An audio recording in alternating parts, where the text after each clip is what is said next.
नमस्कार, मेरे चैनल में आप सभी का बेहद स्वागत है। आज हम सुनेंगे वरुथनी एकादशी की व्रत कथा। इस एकादशी को सबसे शुभ और फलदायी माना गया है। मान्यता के अनुसार वरुथनी एकादशी व्रत करने से व्यक्ति के सारे पापों का नाश हो जाता है और उसे सौभाग्य की प्राप्ति होती है। हिंदू धर्म शास्त्रों के अनुसार जो व्यक्ति वरुथनी एकादशी का व्रत पूरे ही मन और श्रद्धा से करता है उसे वैकुंठ लोक की प्राप्ति होती है। पूरे विधि विधान से वरुथनी एकादशी करने वाले व्यक्ति के सारे पाप नष्ट हो जाते हैं। तो आइए सुनते हैं वरुथनी एकादशी की व्रत कथा। प्राचीन काल में मांधाता नाम का एक राजा नर्मदा नदी के तट पर राज करता था। वो अत्यंत दानी और तपस्वी था। राजा हमेशा ही धार्मिक कार्यों और पूजा पाठ में लीन रहता था। एक बार जब राजा वन में तपस्या में लीन था, तभी न जाने किस ओर से एक जंगली भालू आया और राजा के पैर को चबाने लगा। राजा तनिक भी नहीं घबराया और अपनी तपस्या में वैसे ही के वैसे लीन रहा।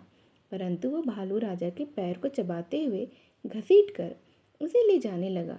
तब राजा ने तपस्या धर्म का पालन करते हुए बिना क्रोध करते हुए अपनी रक्षा के लिए भगवान विष्णु से प्रार्थना की। राजा की प्रार्थना को सुनकर भगवान विष्णु स्वयं वहाँ प्रकट हो गए और अपने चक्र से उन्होंने भालू का वध कर दिया। राजा को बचा लिया। राजा के पैर को भालू पहले ही खा चुका था। जब राजा ने अपने पैर की हालत देखी तो उसे अत्यंत ही पीड़ा हुई और अपने पैर की हालत देखकर बहुत ही वह दुखी हुआ। अपने दुखी भक्त को देखकर भगवान श्री हरि विष्णु ने कहा कि हे वत्स, तुम शोक ना करो, तुम मथुरा जाओ और वरुथनी एकादशी का व्रत रखकर मेरे वराह अवतार की मूर्ति पूजा करो। व्रत के प्रभाव से तुम फिर से संपूर्ण अंगों वाले हो जाओगे। भालू के द्वारा तुम्हारे पैर का नष्ट हो जाना तुम्हारे पूर्व जन्म के दुष्कर्मों की ही सजा थी। भगवान विष्णु की आज्ञा को तुरंत मानकर राजा मांधाता ने मथुरा जाकर पूरी श्रद्धा और लगन से वरुथनी एकादशी का व्रत किया।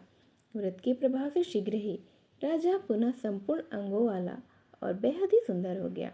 तो यह थी वरुथनी एकादशी की व्रत कथा। वरुथनी एकादशी के दिन सुबह जल्दी उठकर स्नान करके स्वच्छ वस्त्र धारण करें। इसके बाद भगवान श्री हरि विष्णु की प्रतिमा को स्नान कराएं, उन्हें साफ सुथरे वस्त्र पहनाएं। प्रतिमा को रखने वाली चौकी पर गंगा जल छिड़क कर उसे शुद्ध करें। इसके बाद भगवान विष्णु की अक्षत दीपक आदि 16 सामग्री से पूजा करें। भगवान विष्णु को गंध, पुष्प, तुलसी आदि अर्पित करें। व्रत के दिन भगवान विष्णु को भोग तो अवश्य ही लगाएं। रात के समय भगवान विष्णु और देवी लक्ष्मी की पूजा करें। हिंदू मान्यताओं के अनुसार पीपल के पेड़ में भगवान विष्णु का ही वास माना जाता है। इसीलिए वरुथनी एकादशी के दिन पीपल के पेड़ पर जल चढ़ाना बेहद ही शुभ माना जाता है। वरुथनी एकादशी के दिन भगवान विष्णु को पीले फल, पीले रंग की मिठाई का भोग लगाना भी बहुत ही शुभ होता है।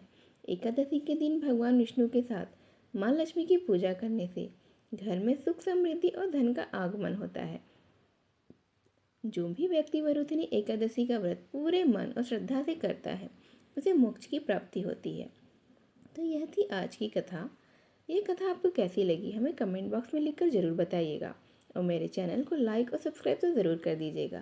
साथ ही कमेंट बॉक्स में श्री हरि विष्णु ज़रूर लिखिएगा। मेरी इस वीडियो को यहाँ तक ध्यान से सुनने के लिए आप सभी का बेहद धन्यवाद। नमस्कार।